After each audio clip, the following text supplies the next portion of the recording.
Hola, ¿qué tal? ¿Cómo les va? Soy el periodista Danilo Díaz y les quiero decir que se suscriban dándole a la campanita, compartan, le dan like a todas nuestras redes sociales.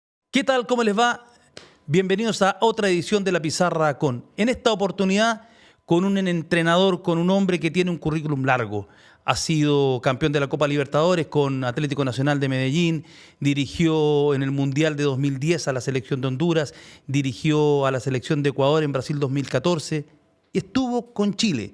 Fue el último entrenador que le fue bien con la selección nacional en la Copa América, donde Chile fue cuarto en Brasil el 2019. Hoy está en la selección de Honduras, busca clasificar al Mundial del próximo año. Bienvenido, Reinaldo Rueda. Un abrazo grande Danilo, para usted, para toda la afición chilena, para toda la familia del fútbol de La Roja. Y bueno, un gusto compartir con ustedes. Muchas gracias. Muchas gracias por este diálogo. Reinaldo Rueda, cuando uno habla con usted de fútbol, con el entrenador Reinaldo Rueda, su idea madre de equipo, aquí cuando lo vimos y las veces que lo vimos, que lo enfrentó Chile con Honduras, con Ecuador, cuando vimos jugar al Atlético Nacional de Medellín, campeón de la Copa Libertadores, por ejemplo, cuatro en el fondo siempre. ¿De ahí parte su idea madre? Bueno, hay que hacer claridad. En cuanto a sistema de juego, sí, en cuanto a sistema de juego, preferiblemente hemos estado en los últimos años el 1-4-2-3-1.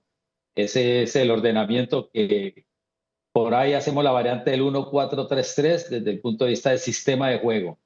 Ya desde el punto de vista táctico-técnico viene todo lo que hablábamos, ¿no? Del equipo ordenado, el equipo que sepa conceptualizar las dos fases del juego, el equipo que cumpla bien, que tengan esa alegría para jugar, esa colectividad, que por fortuna cuando hay jugadores de muy buena técnica, como ha sido siempre la característica, por ejemplo, del jugador chileno, se facilita mucho esa colectividad por esa sensibilidad que se tiene para hacer ese juego de conjunto. Y es lo que nos gusta estimular con, también con el trabajo de equipo, de táctica de equipo en el 11. Eh, Profe, y en el caso suyo, usted se formó en Alemania, trabajó allá. ¿Cuánto influyó en usted el fútbol alemán? Bueno, Danilo, creo que fui al fútbol alemán después de haber hecho una buena formación en Colombia, toda la influencia del fútbol colombiano, de todos lo que fue nuestro caminar en el fútbol aficionado y con la referencia de grandes entrenadores, tanto los que llegaron como seleccionadores nacionales como los nuestros. Y creo que lo de Alemania fue importantísimo, ¿no? En la conceptualización de lo que era la intensidad del entrenamiento, de lo que era la parte táctica y la metodología de entrenamiento. O sea, en ese momento inclusive a mí me tocó la selección nacional de Alemania con Franz Beckenbauer en 1990, que queda campeona del mundo en Italia, y que ellos desde el punto de vista del sistema de juego, él le hacía un 1-3-5-2, creo que era lo que en ese momento marcaba la pauta en Alemania. eh, y después de Alemania cambia, ¿no? Al comportamiento de línea de cuatro en cuanto al sistema de juego. Pero la intensidad, en lo que es la conceptualización del pase, el control, de lo que significa ese juego colectivo, ese juego vertical, fue una buena información para redondear todo lo que tenía yo de base del fútbol colombiano. Antes de entrar más a temas nuestros, de cuando usted estuvo con nosotros, me gustaría preguntarle cuál usted cree que ha sido el aporte de Guardiola al fútbol actual. ¿Cree que es quizás el entrenador que ha marcado este siglo? Bueno, indudablemente que lo que vivió el profe Guardiola con el Barcelona marcó a todo el mundo, porque eso se irradió después, esos 8 jugadores del Barcelona lo transfirieron a la selección española. Eh, Considero que tanto lo que hizo Guardiola con el Barcelona y que se plasmó con la selección española en Sudáfrica, después lo repitió en el Bayern Múnich y que después se vio en Brasil 2014 con la selección alemana, ¿no? Uh -huh.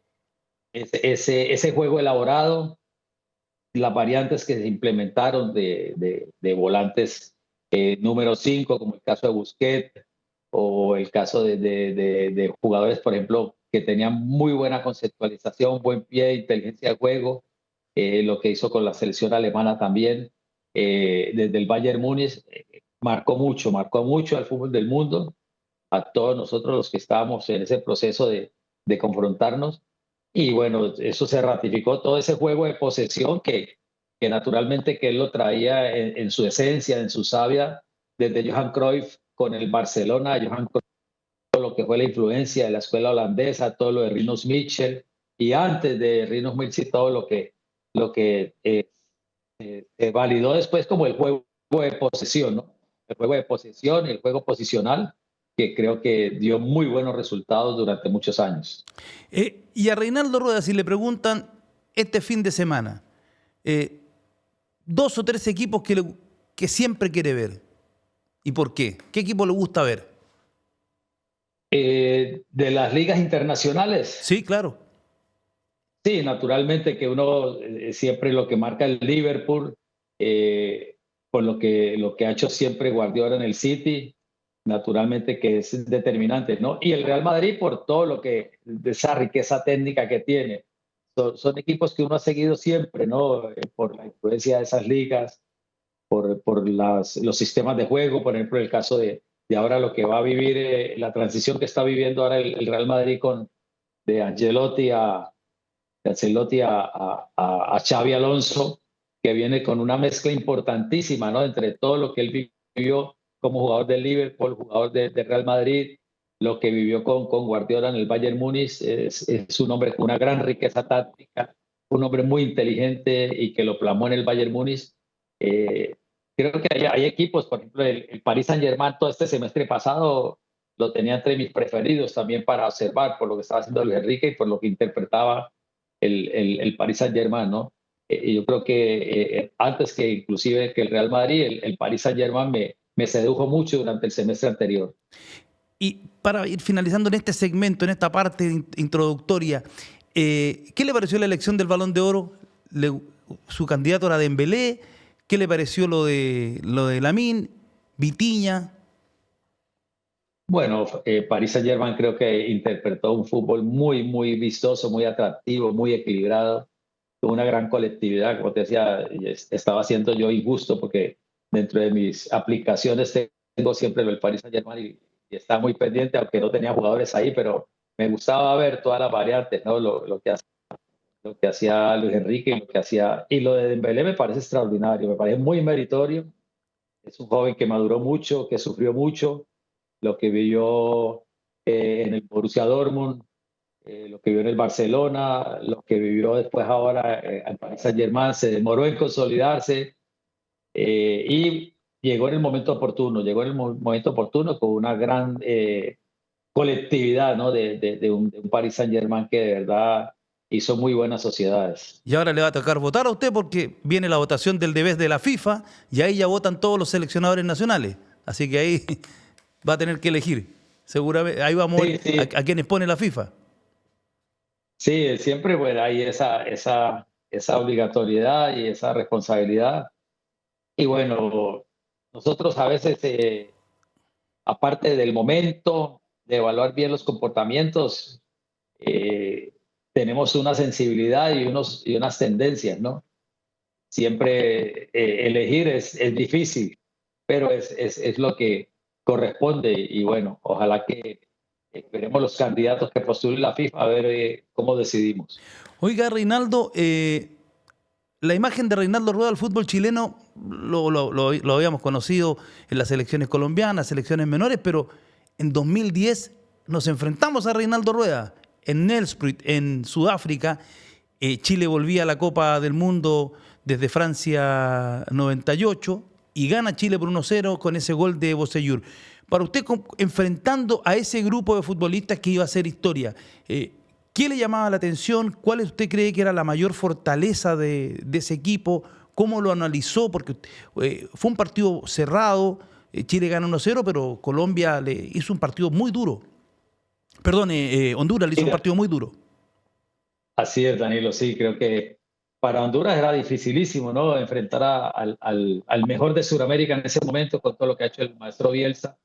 Fue una generación que se posicionó muy bien y un equipo que tenía una gran versatilidad, ¿no? Una versatilidad muy sólida, un equipo lo habíamos enfrentado en un juego amistoso previamente, pero este era un Chile que había ya tomado un ritmo intenso, ¿no? La intensidad, el caso de Mauricio Isla, el caso de Bocellur, el mismo Gonzalo y Gary dando esa seguridad en la zona defensiva. Eh, Todo, yo creo, lo de Valdivia, lo de Alexis, era una selección con una gran colectividad, con muy buena técnica, con ese juego intenso por las bandas, por los costados, con el caso de Bocellur y Mauricio Isla, esas triangulaciones, lo de Arturo, que en su momento Arturo era el polivalente que te jugaba o de central por izquierda o de central o de primera línea con ese liderazgo. Fue una selección que vimos muy bien y bueno, se le hizo un partido muy intenso. Creo que esa vez salió figura Noel Valladares, que fue el arquero de Honduras en ese momento, porque Chile nos exigió muy bien con una gran vocación ofensiva, un equipo con mucho poder ofensivo, con mucha ida y vuelta importantísimo, que creo que fue lo que caracterizó siempre al maestro Bielsa con la selección chilena. Y después cuando usted nos enfrenta con la selección ecuatoriana rumbo a Brasil, triunfo de Ecuador en Quito, gana Chile en Santiago, primero con Claudio Borghi en la banca de Chile, luego con Sampaoli. ¿Cómo notó esa selección chilena? ¿Vio una evolución del equipo, de los jugadores con relación al equipo de 2010, que era un equipo joven? ¿Vio un equipo más maduro o era más o menos similar? Bueno, creo que conservaba mucha huella, ¿no? Y fue la gran sorpresa o lo gratificante cuando compartimos ya con los jugadores en cancha, cómo conservaban esa intensidad, que lo vimos ya en los entrenamientos en Pinto Durán, en las diferentes canchas donde trabajamos, la intensidad y la cultura de entrenamiento que adquirió el jugador chileno, bueno, que siempre Chile tuvo una gran metodología de entrenamiento, grandes entrenadores, muy buena sensibilidad por el juego colectivo, ese tocar y pasar, ese tocar y moverse vistoso del jugador chileno, y que el profesor Bielsa aprovechó muy bien esa generación del 2007 del profesor Zulantay y todo lo que hizo esa generación en el Mundial Juvenil del 2007 en Canadá y que se consolidó posteriormente y ya después en el 2014 ya una selección con más trayectoria, con más peso, con más partidos, quizás no tan intensa como la del maestro Bielsa.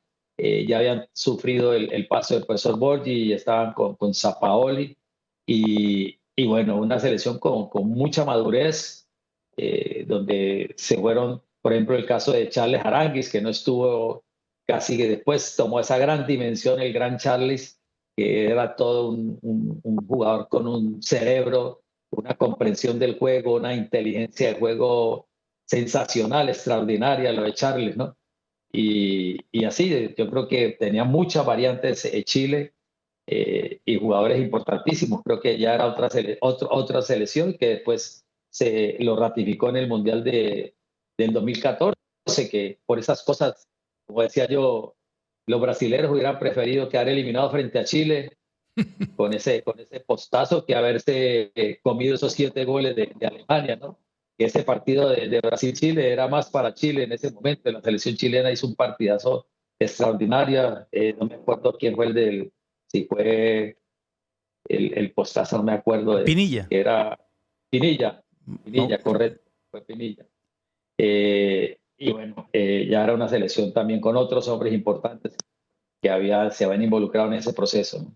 Eh, nosotros, después, Chile fue campeón de América, 2015, 2016, llega usted para luego de la eliminación de Rusia, y al final hoy día, en este momento duro que vive el fútbol chileno, 3 mundiales eliminados, en esta última eliminatoria último, uno dice, la última gran actuación de una selección chilena fue la de Rueda. Chile fue cuarto con usted en la Copa América de Brasil 2019, y quizás en ese momento no se valoró lo que se hizo, que fue ser cuarto. El partido por el tercer lugar se pierde con Argentina. ¿Cómo recuerda ese equipo donde usted ya empieza a mezclar, Reinaldo, un grupo de jugadores veteranos, pero con muchos jugadores jóvenes? Sí, de verdad que fue una linda experiencia, fue muy gratificante, momentos neurálgicos, momentos difíciles, decisiones a veces antipopulares, por ejemplo, la no convocatoria de Claudio porque venía de todo un año de inactividad por su cirugía de tendón de Aquiles, eh, el caso de Nico Castillo que venía con una lesión importante, también considerable, que lo perdimos, aunque intentamos que estuviera con nosotros. eh, y ese tercer lugar con Argentina intenso, difícil, que inclusive hay una decisión arbitral ahí que favorece a Argentina y si no hubiera podido ser otro el resultado de nosotros aspirar a quizás pelear ese tercer lugar con Argentina, ¿no? En ese cobro, en esa falta que nos distraemos, se distrae Gonzalo, se distrae los Muyamos por discutir con el árbitro y propiciamos ese gol de Argentina, ¿no? Era un partido cerrado, pero una selección también muy comprometida, muy profesional, con gran mística. eh, Todos los muchachos, Gary, Arturo, Chale, Bocellur, todos con esa mística, con esa intensidad de juego. Sí, yo creo que nos dejó una buena experiencia y sobre todo lo que tú dices, Danilo, ir haciendo esa transición, ¿no? Con el caso del mismo Brian Cortés, que era el que estaba ahí, Arias, que se había destacado en la calera, Opaso, ¿cómo se llama? Los otros muchachos jóvenes que colocamos ahí en esta Copa América, el central Linowski, perdón, sí, Igor Linowski, Opaso, varios que tuvieron la oportunidad, Paulo Díaz. Fue algo que se estaba haciendo con respeto por la trayectoria de los grandes, pero también con mucha ilusión de ir posicionando esos jugadores y que no era fácil, ¿no? No era fácil destronar una generación ganadora, una generación exitosa, Ujú. una generación que había llegado a una final de un juvenil 2000, en el 2007, de una generación que había logrado ir al Mundial 2010, al 2014, y que la nobleza siempre del pueblo, de la afición, es que esos ídolos perduren por siempre, pero vinieron los problemas. Por ejemplo, Charles se nos lesionó mucho. Charles venía con un problema en el talón, en el tendón. Sufrió mucho Charles, hizo unos grandes esfuerzos para estar en muchos partidos. Y bueno, el momento que iba viviendo cada una de las lesiones de Alexis, después de que sale del Arsenal, que va al Manchester United, que no puede ir al Inter, momentos difíciles que iba sufriendo de la exigencia de la gente. Y el jugador nunca, o sea, al jugador grande y el que ha disfrutar las mieles de la selección nacional, nunca se quiere ir, tenían que hacer una gran exigencia para posicionarse. Sí. Reinaldo, en este caso, usted tomó algunas decisiones duras en ese momento. Sacar a Claudio Bravo, poner a Gabriel Arias, y la hinchada no lo perdonó, y tomó otra decisión muy dura. Sacar a Marcelo Díaz y pone a Eric Pulgar. ¿Cómo cree usted que esas decisiones marcaron su camino en la selección? Porque ahí usted en el fondo tomó una decisión de entrenador y lo pone en contra de la afición, pero también de un sector importante de la prensa. Bueno, Danilo, sí, esa es situación, decisiones que no, no pueden, o sea, situaciones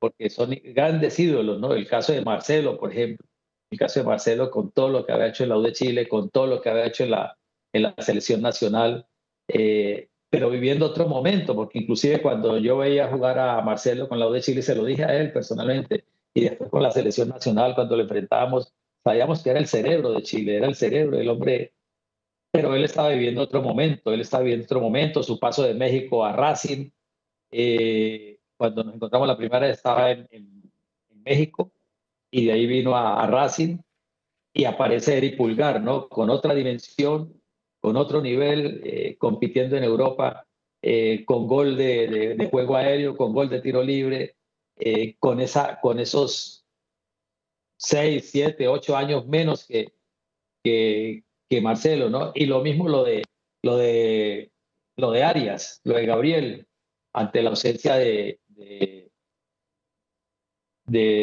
Claudio por su inactividad durante todo ese año. Son decisiones antipopulares, pero que uno piensa en la selección, piensa en el grupo, piensa en el equipo, piensa en lo mejor. A veces esa parte esas sociedades que son tan difíciles a veces de disolver, cuesta. Y a los muchachos les dolió mucho, a Gary, a Mauricio, a Alessi les dolió mucho la ausencia de Claudio, a todos nos dolió, pero era por el bien de Claudio y porque Claudio en ese momento estaba empezando apenas a entrenamiento, no había hecho 2 o 3 partidos seguidos después de su cirugía de tendón de Aquiles. Y bueno, y lo de Eric, que se proyectaba ya como un jugador que podía ganarse esa posición, ¿no? Y como le dije yo a Marcelo, si te llego a necesitar, te voy a llamar.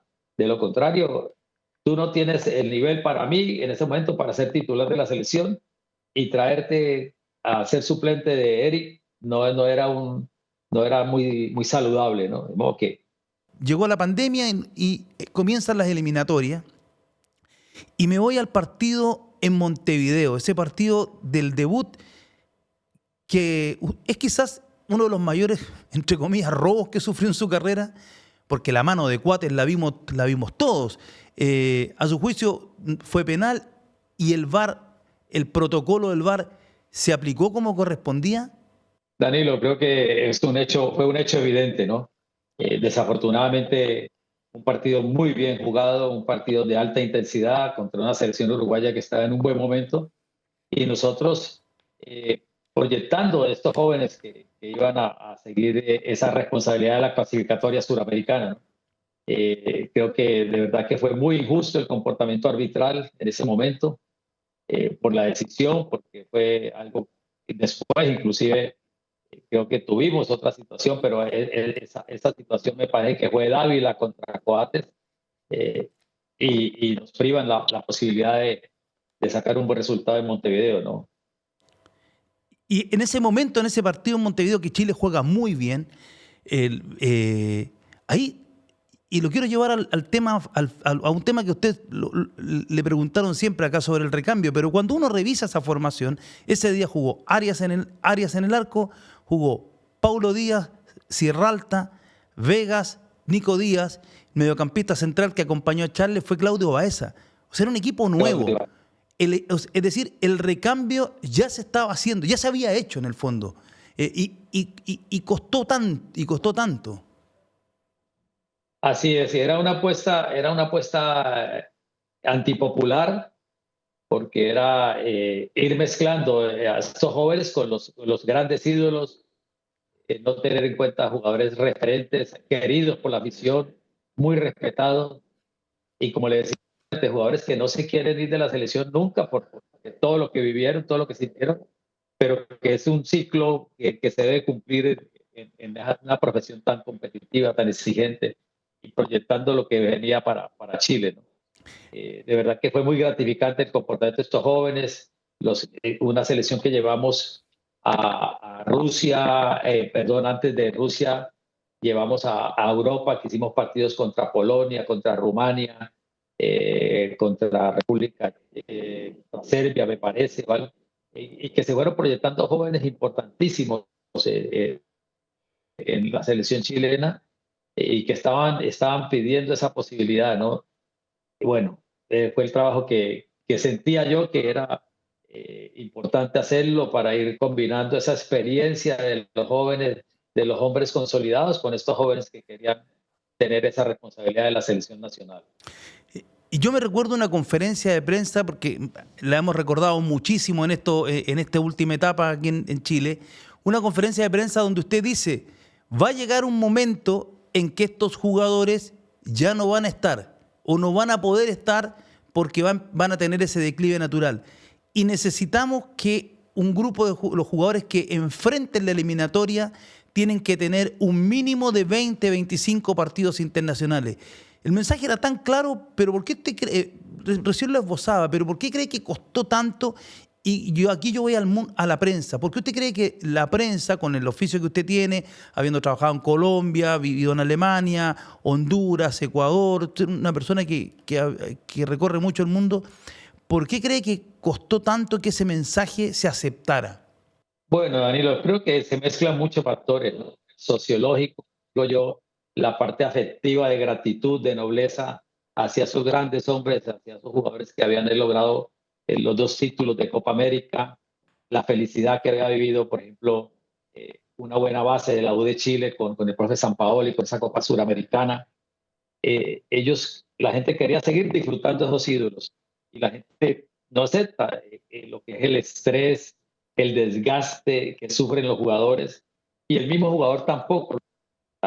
El jugador tiene en su cerebro lo que tuvo desde sus 18 años, sus 20 años, sus 25 años en su plenitud, pero después empieza ese desgaste, ese trajín, los momentos difíciles en sus clubes y bueno, se generó toda esa situación, ¿no? Eh, Creo que de parte nuestra estaba la convicción de querer ir haciendo, con todo el respeto por los jugadores grandes, haciendo esa combinación, irnos adelantando, porque a toda cultura futbolística le ha costado esas transiciones, le ha costado el relevo generacional.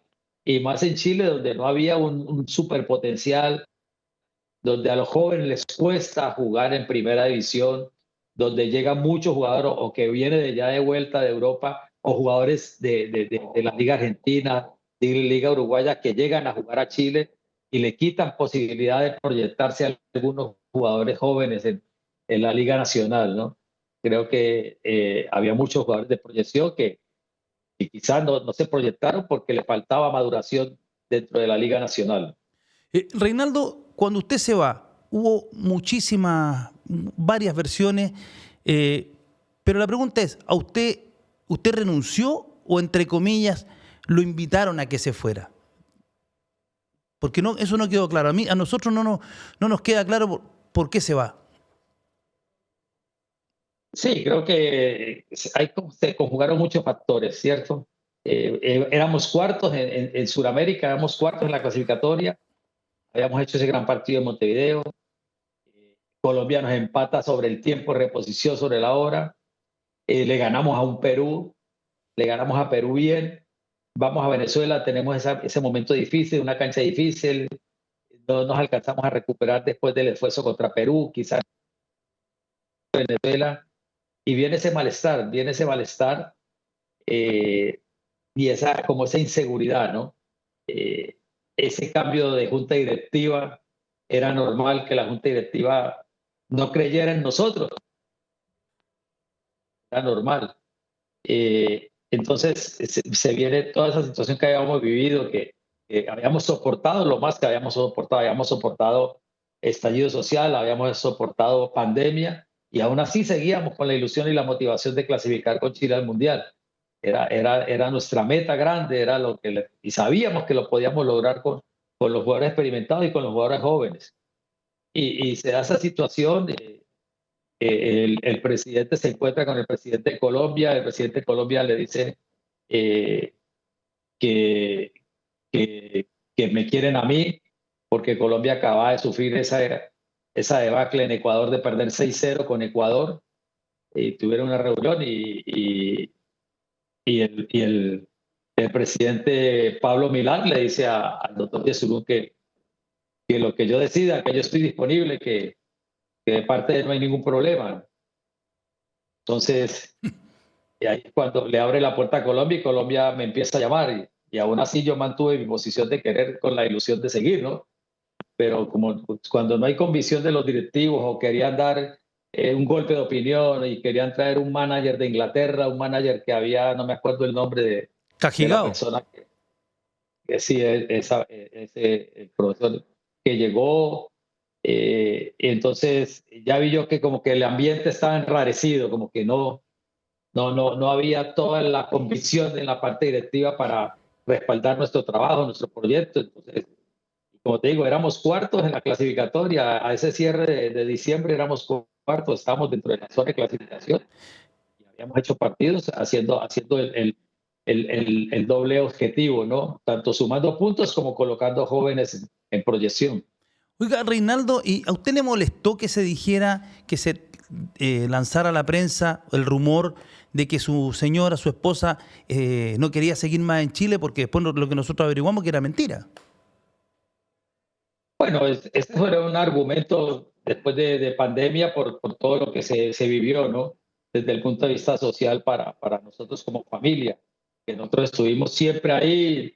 Yo no me quise ir ni para Colombia, no me quise ir ni para Canadá, mi señora tampoco, y naturalmente que nos tocó vivir toda la parte difícil que fue eso, pero usted sabe que la esposa de uno está donde está uno, ¿no? Y donde uno tiene respaldo, uno tiene la convicción de los directivos, uno se queda. Yo creo que pues es un argumento por la salud de mi señora, que por esto y lo otro, pero no creo que tenía toda la validez o el porcentaje alto para la decisión de quererme retirar de un proyecto que soñaba y que invitaba a soñar y apostarle a que lográramos la meta. Reinaldo, ¿cómo usted encuentra en el cuerpo técnico de la selección, encuentran a Ben Brereton? ¿Cómo lo ubican? Porque son ustedes los que lo ubican y usted es el que habla con él y lo convence de jugar por Chile.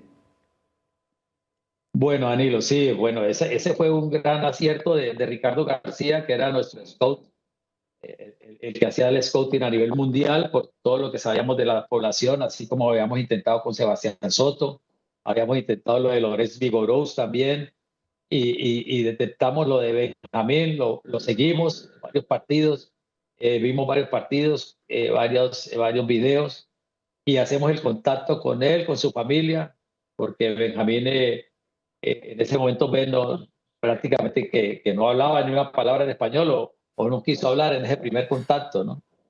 Y estaba la situación de su padre que quería que él jugara para Inglaterra, de su padre que se oponía a que viniera a Chile, su mamá muy chilena, muy entusiasmada con que lo tuviéramos en cuenta, con que jugara para Chile, y muy gratificante. Tuvimos creo que 2 reuniones, el representante también, que quizás no quería que viniera a Chile, quizás su estatus de ingleses y todo eso, miraban a Chile por encima del hombro, su valor.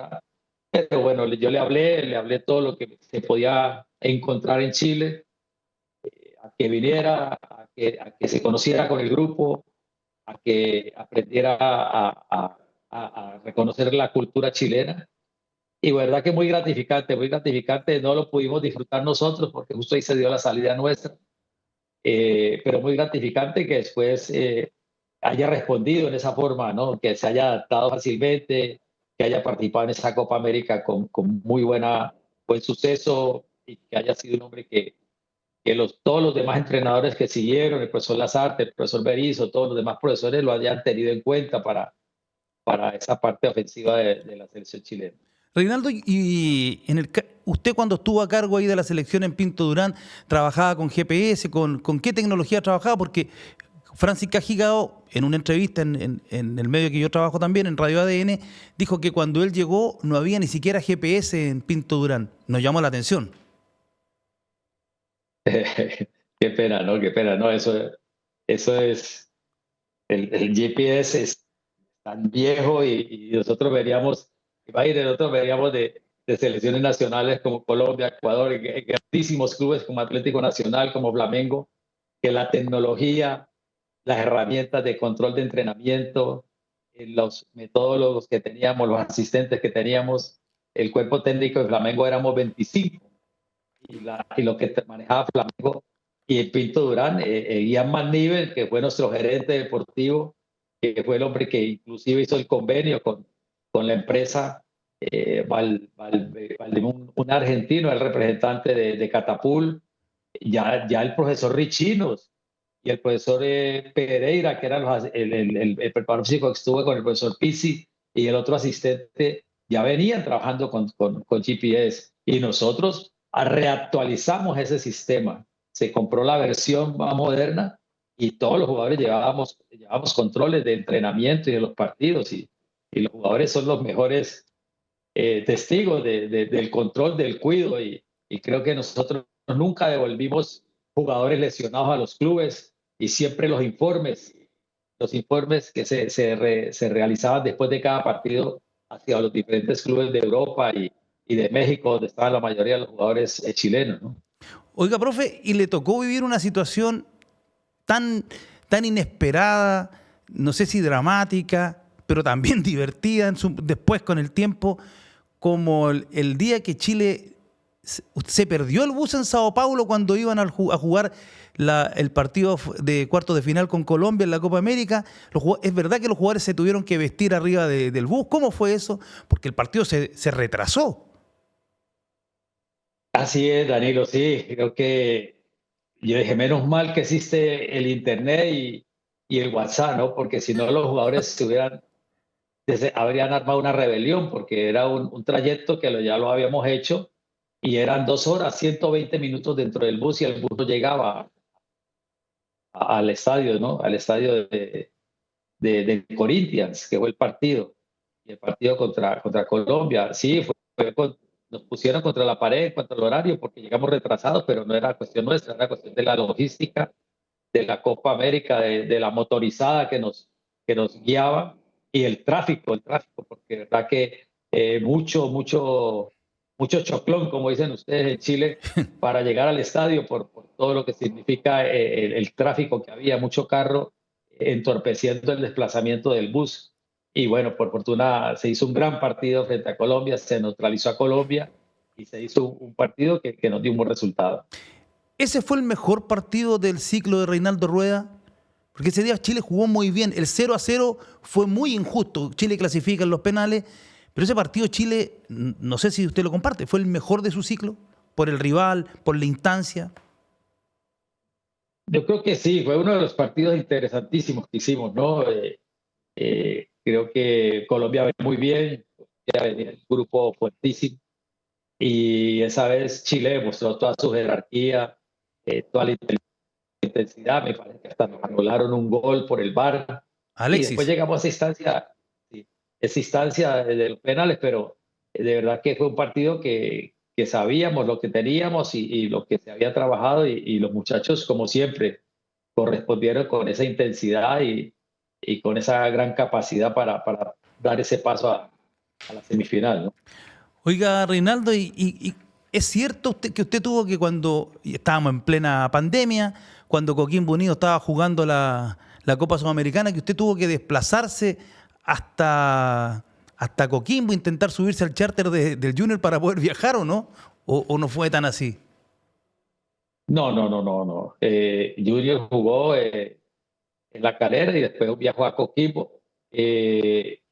Algunos de los profesores asistentes aprovecharon ese viaje, pero yo salí de Chile el 19 de diciembre. Ya. El 19 de diciembre yo salí desde Santiago, e inclusive muchos de los profes que viajaron en el vuelo del Junior desde Coquimbo corrieron altísimo riesgo porque salieron 12 jugadores de Junior contagiados, Sí, positivos, sí. pero ninguno. A Junior lo dirigía en ese momento el profesor Amaranto Perea, que también salió contagiado. Pero yo viajé con mi señora el 19 de diciembre del 2020. Reinaldo, usted le ha mencionado aquí en un par de ocasiones el estallido social. ¿Cómo le afectó en su trabajo? Porque hay un momento que es muy crucial ahí. El partido frente a Perú, cuando los jugadores viajan a Chile, los que estaban en el exterior, y definen, por la situación que vivía el país, no ir a jugar a Lima. ¿Cómo lo vivió? ¿Cómo lo sintió? ¿Se produjo un quiebre en la relación con el plantel? ¿Cómo lo mira con distancia? Bueno, indudablemente que el estallido social afectó bastante en todos los sentidos, ¿cierto? Y antes que todo por el desarrollo de la Liga Nacional, que usted sabe que hubo varias situaciones de saboteo cuando se quiso reiniciar la Liga Nacional. En varios estadios hubo boicot para que no continuara la Liga Nacional, que era lo que yo no entendía, ¿no?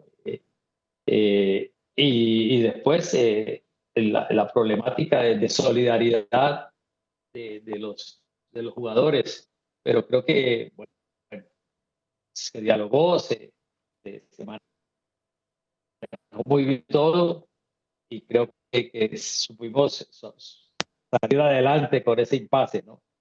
Que había que sobreponerse a esa situación y yo creo que la selección es un vehículo importante y un sentimiento importante del pueblo y así estuviéramos muy solidarios, teníamos que cumplir con nuestra responsabilidad y con nuestros compromisos profesionales. Reinaldo, nosotros que lo hemos pasado mal en este último tramo, llevamos 3 mundiales sin ir, ahora acabamos de salir último y vemos a Ecuador. Y usted estuvo en Ecuador. ¿Qué hizo Ecuador? ¿Por qué Ecuador está como está?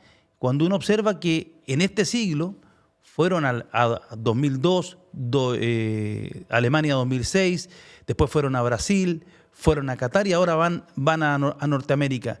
¿Qué hizo Ecuador y qué hizo tan bien para estar como está?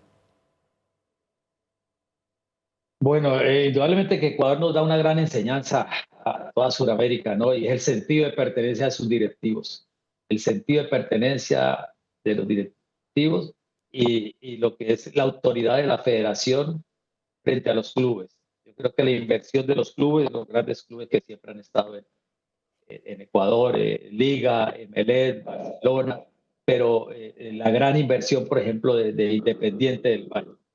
Como decía yo, Independiente del Valle es el único equipo que sin ser argentino y sin ser uruguayo, los últimos 5 o 6 años disputó 3 o 2 títulos de Suramericana y ganó 2. Disputó un título de una final de Copa Libertadores. O sea, con jugadores formados en la cantera, con jugadores también experimentados, que hacía una buena combinación. Y que por fortuna, por ejemplo, el relevo en Ecuador nos tocó la misma tarea, ¿no? En Ecuador nos tocó la misma tarea porque era desmontar unos ídolos que habían ido a Corea y Japón y a Alemania 2006, pero no habían podido ir a 2010, pero querían seguir. El Tanque Hurtado, Patricio Urrutia, Neisser Riascos, Iván Hurtado, bueno, se me escapa ahora, una cantidad de jugadores que querían seguir en la selección.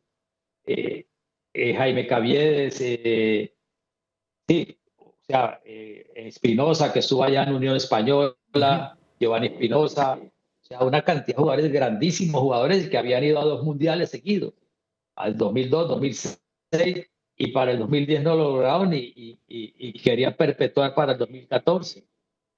Y ahí nos tocó toda esa situación, ¿no? De poner a un fritzonerazo, de apostarle, por ejemplo, a un caso de Ener Valencia, que es una de las grandes satisfacciones, ¿no? Cuando Ener Valencia medio jugaba en el MLS, que era carrilero por derecha, y decidí convocarlo a la selección y colocarlo como centro delantero. Y hoy en día es el máximo goleador histórico de la selección nacional de Ecuador, ¿no? Frisonerazo, el otro Renato Ibarra, y los demás, Fernando Gaibor. O sea, hacer el relevo generacional y que después le sirvió a Ecuador para irse proyectando, para consolidarse con esa mezcla de jugadores. Cuando llegamos nosotros a Ecuador, los arqueros de Ecuador eran Javier Klimovic, era Marcelo Elizaga y habían otros ahí y apostamos a los nacionales, a Alexander Domínguez, que todavía está ahí en la selección, Máximo Banguera, el otro Bonet, y fue ir colocando jugadores en cada posición, irlos combinando con los jugadores, ¿no? Creo que esa siembra que ha hecho Independiente del Valle, la consolidación de los clubes, todo eso ha servido para que la selección nacional haya vendido, los clubes hayan vendido jugadores a través de la selección nacional, ¿no? Todos estos jugadores que hay ahora en el exterior, como Hincapié, como Caicedo, todos estos jugadores, sostenerse de Ener Valencia jugando en Europa muchos años, después en otras partes de acá en Brasil. Es muy gratificante todo eso. Yo creo que es un trabajo integrado donde muchos factores han confluido para que tanto el profe Alfaro como ahora el profe Becasese hayan logrado esa clasificación. Reinaldo, las dos últimas. ¿Cómo ve a las selecciones sudamericanas que van al Mundial?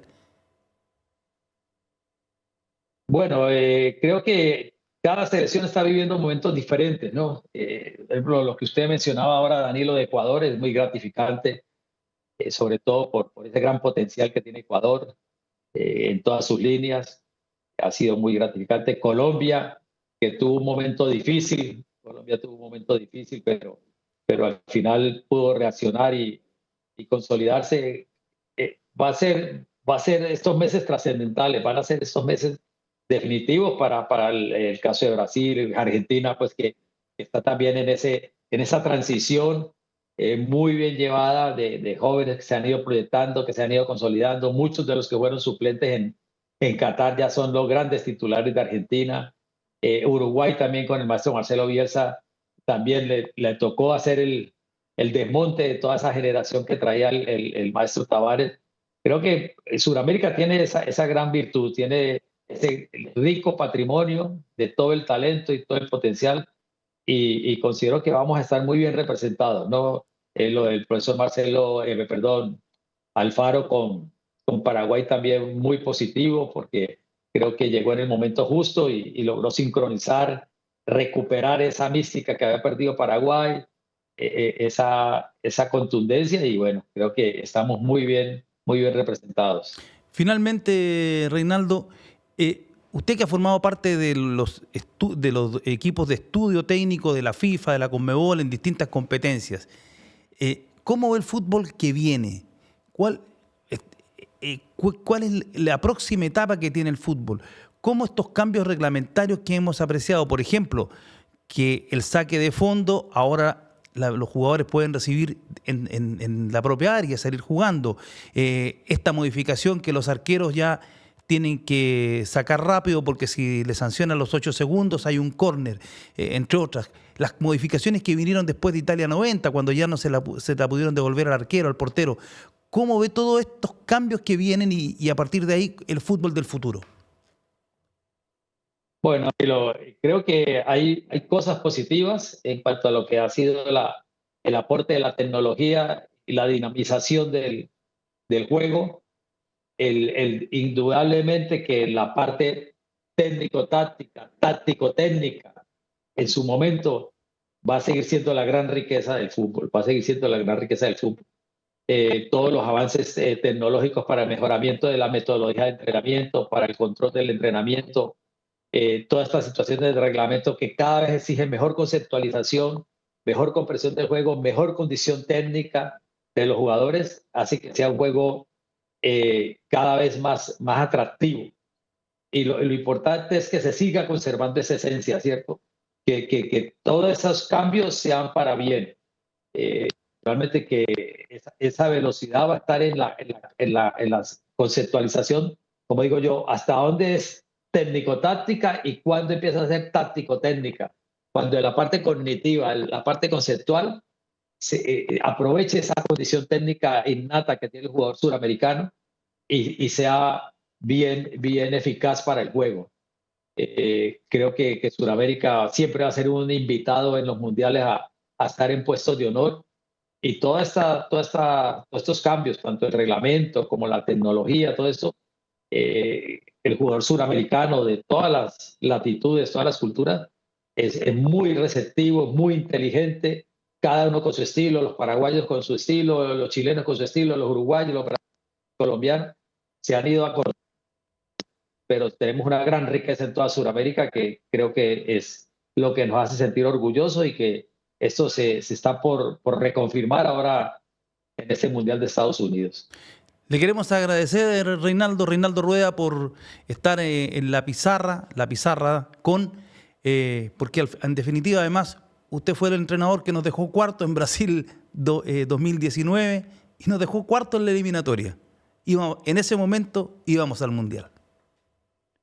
Muchas gracias, Danilo, por la oportunidad de compartir. De verdad que con mi señora y todo, justo anoche estaba viendo un informe de la televisión chilena y tenemos una deuda, ¿no? Porque anoche justo le escribía yo al profesor, a Cristian Leiva, que fue una persona maravillosa, y vi un museo de fútbol en Coyhaique, un museo de fútbol allá en la Patagonia, súper emotivo, súper nostálgico. Bueno, estábamos viendo varias situaciones de Chile, porque de verdad que sintonizo los canales chilenos a veces para estar enterado, estaba a la distancia, pues con Cristian, con Bladen, con Yaman Nive, con don Arturo Salá, con varios de los directivos. Siempre mi gratitud y mi afecto por esa oportunidad que me brindaron de conocer esa linda cultura, esa linda tierra, de haber disfrutado de ese fútbol, aunque hubo factores como los que analizamos al comienzo, ¿no? Socialmente no era el momento ideal de la selección, después vino el estallido social, después vino la pandemia, después vino todos esos cambios de tener 3 presidentes, Arturo Salá, Sebastián Moreno, después Pablo Milán, o sea, una inestabilidad tremenda que truncó las ilusiones nuestras de haber clasificado con Chile al Mundial de Qatar. Pero bueno, esa es la ley del fútbol, no llegamos en el momento oportuno y solamente mi afecto y mi gratitud para todo el pueblo chileno y más para el fútbol chileno que nos dio esta posibilidad. Muchas gracias y que clasifique con Honduras. Muchas gracias, Danilo, que así sea. Vamos a seguir perseverando en esa poder al que todos queremos. Un abrazo grande. Un abrazo. Hola, ¿qué tal? ¿Cómo les va? Soy el periodista Danilo Díaz y les quiero decir que se suscriban dándole a la campanita, compartan, le dan like a todas nuestras redes sociales.